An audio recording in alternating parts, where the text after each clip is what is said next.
राधे राधे दोस्तों। तो मैं आज आपके लिए एक नई वीडियो लेकर आई हूँ आंवला नवमी की। इसमें आप कैसे पूजा करें, अगर आपके आसपास आंवले का वृक्ष ना हो तो आप इसकी पूजा कैसे करें। इसकी पूजा करने से आपके घर में पूरे 1 साल तक श्री लक्ष्मी जी का वास होता है। तो इस पूजा को आप अवश्य करें। इसमें विष्णु भगवान जो है बहुत ही खुश होते हैं जो उनकी पूजा करते हैं, और विष्णु जी के साथ लक्ष्मी जी तो होती ही हैं। तो आप भी इसकी पूजा अवश्य करें। अगर आपके घर के आसपास आंवले का वृक्ष ना हो तो आप बाज़ार से 108 आंवले खरीद कर लाएं।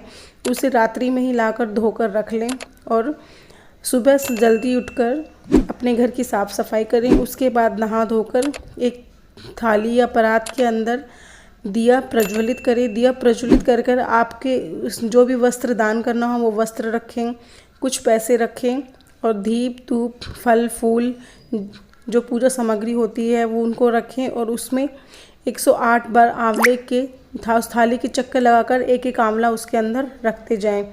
और जब तक आप आंवले की परिक्रमा करते हैं उस थाली की, तो हरि राम का जाप करते रहिए। और जब आपकी पूजा समाप्त हो जाए और तो उसके बाद उस आंवले को और उस वस्त्र को, पैसे को क्या तो पंडित जी को दान कर दीजिए, या फिर आपके पास कोई ज़रूरतमंद हो तो उसको दे दीजिए।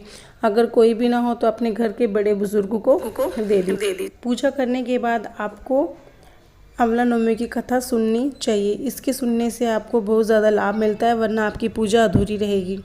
तो एक समय की बात है, एक गांव में राजा और रानी रहते हैं। वो बहुत ही अमीर होते हैं, उनके घर में किसी चीज़ की कमी नहीं होती। उनके पास इतना धन दौलत होता है कि संभालने के लिए नौकर चाकर रखे होते हैं। उनके 5 बेटे होते हैं, 5 ही बहुएं होती हैं। वो उनके दान पुण्य से बहुत खुश होते हैं। रानी जो है रोज़ एक सोने के आंवले का दान करती है और उसके बाद ही खाना खाती है। उन्होंने अपना एक नियम बनाया हुआ था कि जब तक वह सोने के आंवले का दान नहीं करेगी तब तक वह खाना नहीं खाएगी। तो ऐसे ही कुछ दिन चलता रहा। बहुओं ने सोचा कि ऐसे तो माँ जी सारा खजाना ही लुटा देगी और हमारे पास कुछ नहीं बचेगा। तो बहुओं ने माँ जी से कहा कि माँ जी, आप ऐसे सोने के आंवले दान करते रहे तो हमारे लिए तो कुछ नहीं बचेगा, आप साधारण आंवले का दान कर दीजिए। तो कुछ देर तो रानी चुप रही, फिर उन्होंने सोचा ठीक है। जैसे ही कुछ समय बीता वह साधारण आंवले का दान करती रही। तो फिर बहुओं को उससे भी तकलीफ़ होने लगी कि माँ जी रोज़ ऐसे ही दान करती रही तो हमारी सारी संपत्ति लुटा देगी, फिर हम कहाँ जाएंगे। फिर उन्होंने उनका साधारण आंवले का दान करना भी बंद करवा दिया। इससे रानी ने अपनी ये सारी बात राजा को बताई। तो राजा और रानी ने महल का त्याग कर दिया और वो एक जंगल की ओर चले गए। जंगल की ओर जाते जाते उन्हें रात हो गई। सुबह हुई तो रानी ने कुछ भी नहीं खाया हुआ था, क्योंकि उसने आंवले का दान नहीं किया था। भगवान विष्णु ने सोचा कि अगर मैंने इसका सत नहीं रखा तो दुनिया में मुझे कोई भी नहीं पूजेगा।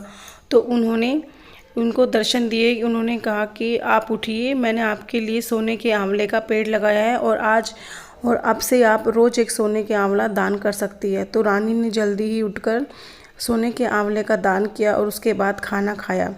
ऐसे ही बहू बेटों पर प्रकोप, उनका जो कारोबार है वो डूब गया और वो कंगाली की राह पर आ गए। उन्हें कहीं से पता चला कि एक गांव में एक जंगल है, वहाँ पर एक राजा रानी रहते हैं। वो किसी ज़रूरतमंद को सोने के आंवले दान करते हैं। तो जैसे ही राजा रानी के पास उसके बेटे आते हैं तो वो उनको पहचान जाते हैं। वो उनसे क्षमा मांगते हैं कि पिताजी माताजी हमें माफ़ कर दीजिए, अब से हम खुद भी दान पुण्य किया करेंगे। तो पिताश्री हमें जो कहानी को सुने हुकारा भरे उनकी मनोकामना विष्णु भगवान पूरी करें। अगर आपको वीडियो अच्छी लगी हो तो चैनल को लाइक करें, शेयर करें एंड सब्सक्राइब करें। और ऐसे ही अच्छी वीडियो देखने के लिए आप कमेंट सेक्शन में कमेंट करें कि आपको किसकी वीडियो चाहिए। Thank you. Till then bye bye.